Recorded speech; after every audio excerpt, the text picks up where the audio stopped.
Le SMAR est un syndicat mixte qui a été créé après les inondations de 1999 et qui regroupe l'ensemble des syndicats de rivières du bassin versant de l'Aude et le département de l'Aude. Il concerne l'ensemble des communes du département, plus une soixantaine de communes des départements limitrophes. Le SMAR réalise des actions qui concourent à la mise en place d'ouvrages de protection des bassins de rétention, des zones d'expansion de crues, mène une politique de prévention, d'information, de sensibilisation du grand public contre le risque d'inondation.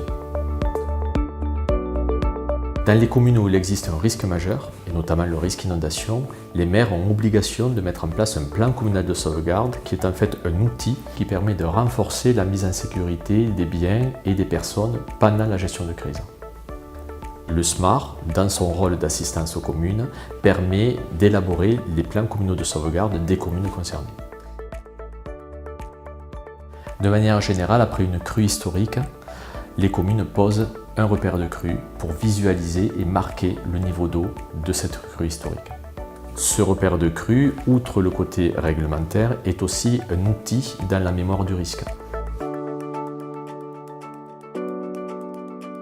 Nous sommes un élément important dans la prise de décision par les services de l'État dans le cadre d'une gestion de crise ou d'une alerte. C'est-à-dire que de par notre savoir-faire, de par notre connaissance des cours d'eau et du terrain, nous apportons un outil d'aide à la décision au service de l'État.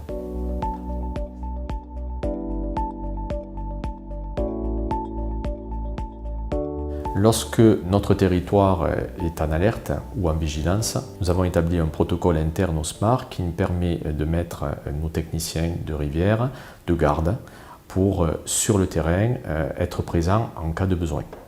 Donc ce protocole à plusieurs niveaux nous permet à la fois d'avoir une présence sur le terrain et sur les cours d'eau concernés en termes de constat et de vigilance, mais en cas de passage à l'étape supérieure d'alerte, d'être déjà présent sur le terrain.